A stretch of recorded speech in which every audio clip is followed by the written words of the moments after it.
dia, pessoal. Aqui é o Daniel Pegorini, da Valora. Eu espero aí que essa minha gravação chegue a vocês e vocês estejam todos muito bem, suas famílias todos muito bem durante esse processo. Bom, a ideia desse áudio aqui é passar para vocês um pouco as nossas percepções aqui como Valora de mercado e também dos nossos produtos, tá? Acho que o primeiro ponto, muita gente se preocupando nesse momento com a questão crédito, tá?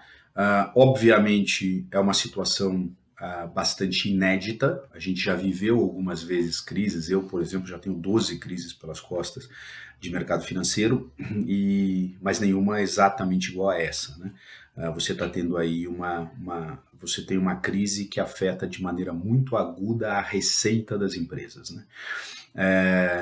E isso aí, obviamente, pode estar preocupando muita gente na questão do crédito. Obviamente, é uma questão muito importante. Eu diria que um ponto interessante é que essa crise atingiu as empresas brasileiras num momento em que elas estavam bastante bem, bastante saudáveis, e que, obviamente, isso ajuda no processo agora.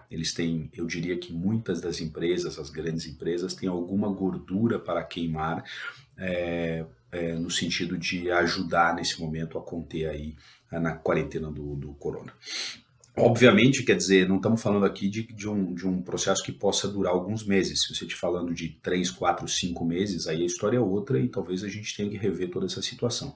Mas neste momento, eu diria para vocês que boa parte do crédito brasileiro está vinculado a empresas que estão muito bem. Então, queria tranquilizar as pessoas de que nesse momento a gente está enxergando desafios para as companhias, mas não desafios que possam levar aí a uma grande quebradeira de empresas por conta de crédito.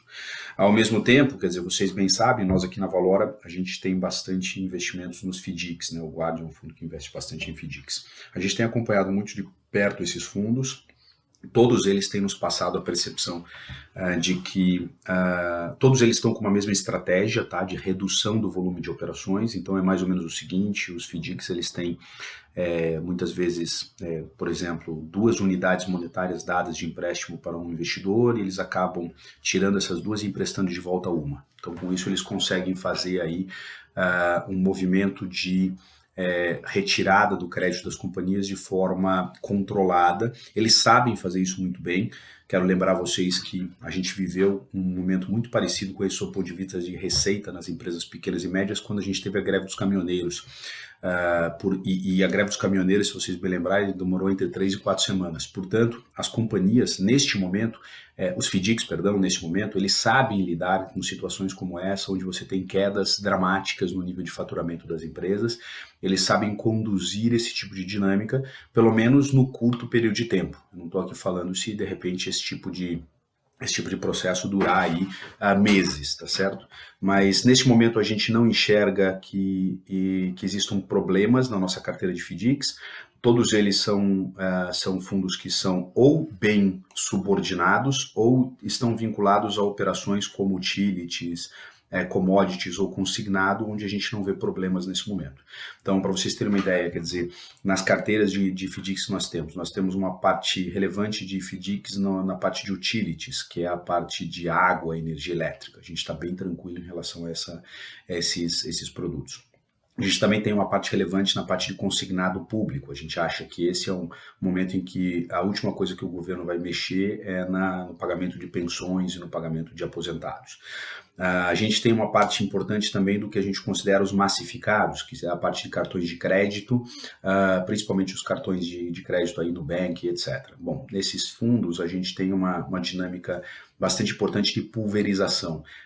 E a gente não vê, pelo menos no curto período de tempo, 2, 3 meses, elementos importantes aí que possam levar a inadimplências gigantes nesse mercado. Restam aí os multicedentes, multissacados, e aí as carteiras normalmente têm boa subordinações elevadas, da ordem de 35%, 40%. Eles estão reduzindo, como eu falei, o volume de operações, e aí com isso eles trazem caixa para dentro dos fundos. Ou seja, além da subordinação que já é elevada, a gente acaba tendo o caixa dos fundos como uma proteção às nossas cotas sêniores e mezaninos. A gente hoje não tem nenhum fundo na carteira que estejamos preocupados, de alguma maneira, com o crédito deles. O que a gente está fazendo sim, em alguns casos, é às vezes resgatando posições que a gente tem de crédito mais curto nesses FDICs, algumas operações de 30, 90 dias, porque aí a gente está tendo para ter condições de comprar alguns ativos no mercado que estão bastante desagiados.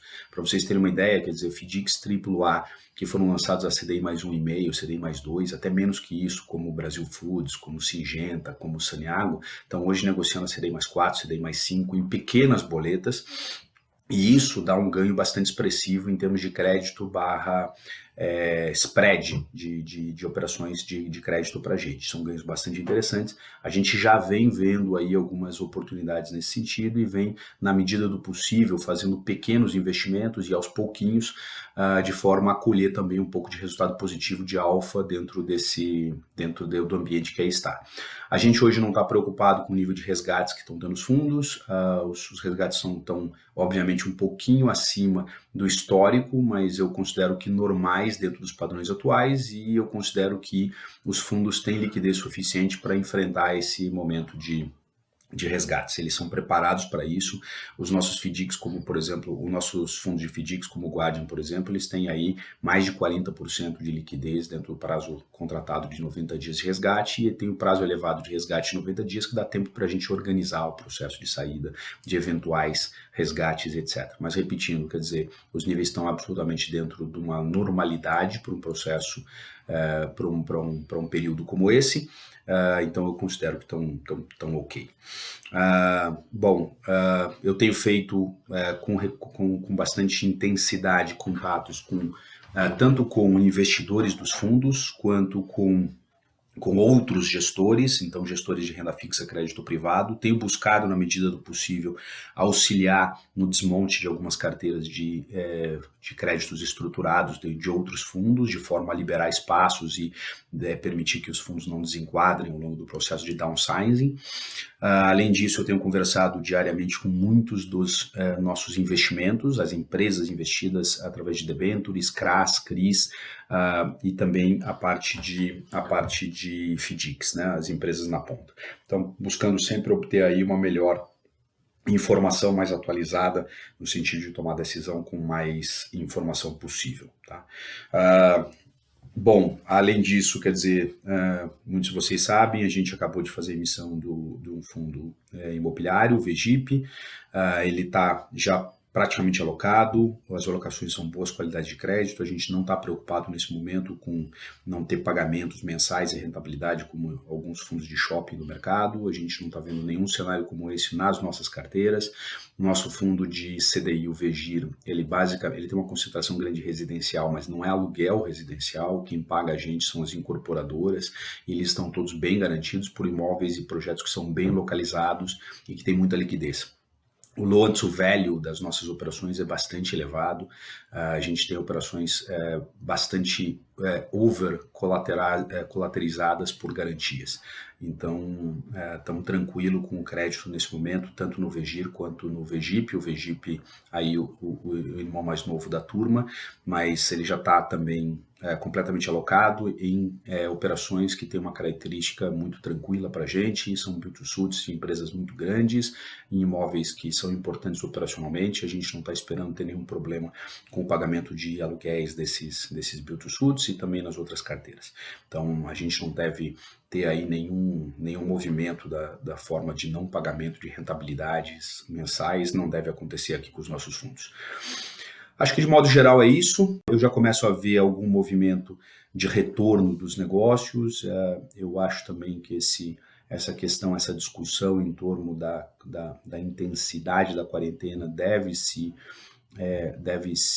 mais ativa, deve se aprofundar ao longo dos próximos dias. Eu acredito que ao longo dos próximos dias, da próxima semana, a gente vai ter aí, começar a ter liberações parciais e isso começa a melhorar a questão de acesso de mercados e também a questão das empresas, né, poderem voltar em uma normalidade. Obrigado, agradeço a todos aí pelo tempo.